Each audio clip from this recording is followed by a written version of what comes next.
Pakinggan natin ang storya ni Charlie Mack.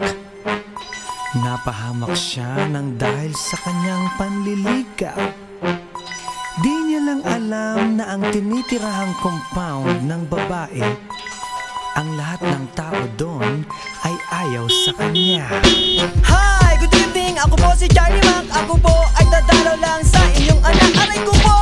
Bakit nyo po ko sinabak? Di ba kaya natutuwa at nagagalak? Meron po ba akong maling nagawa? At ang kamao nyo'y dumabo sa aking mukha? Magtatanong ka ba? Hinayo pa ka ha? Ang daming lolokohin ang anak ko ba? Di ko maintindihan kung ano aking kasalanan. Sabihin nyo sa akin, pwede bang malaman? Ouch, ma'am! Bakit nyo po ko sinapal? Tanong mo sa mukha mong makakal. Di ko talaga alam ang gusto nyong ipahatid. Ako'y litong-lito at gulong-gulo ang isip. Eh saan niyo po ba nasagap ang balitang yan, my love? Hindi sa aking pinsan. Ha?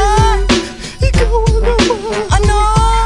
Hindi dinay mo ba? Di ko ininda ang blakay sa mata. Barangay captain nga pala ang tito niya. Mga tambay na Sputnik, mga pinsan niya. Sige, sige Charlie, sige, sige takbo. Ay mabuti na lang at nabuhay pa ako. Ang hirap talaga pag ikaw ay minamalas. Iningatan ko mukha ay nagkaroon na ng bangas. Kawawang Charlie Mack nang dahil sa pag-ibig.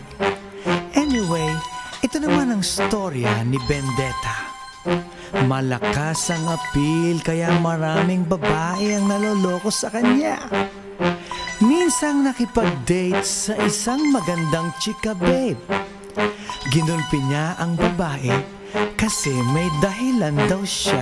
What is going on? I'm alone in my home. I try to call, so I grab my cell phone. Speed dialing, ginamit to connect na mabilis.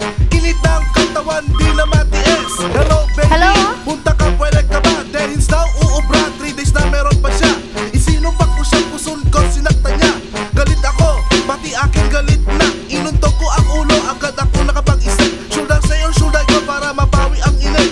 I got the master plan, going to the mall. Left and right, sinulyaban. Looking for a call, a girl with 36, 24, 34. Look, she's very hot, daig Titanic na vapor. Who cares? Agad ako nakipagkilala. Get ready, Manoy, may laban ka sa WrestleMania. Pagdating sa bahay, diretso sa kwarto. I-turn off the light para mas romantiko. Wild ang foreplay at kami basang-basa. I enter na sakit, bigla akong may nakapa. Helmet at matigas, 8 ang haba. Ha? Ano ka? Isa kang bakla. Sinakal ko ang bading hanggang sa mamatay. Murder was the case sa city jail habang buhay. Ito naman ang storya ni Mad Killa.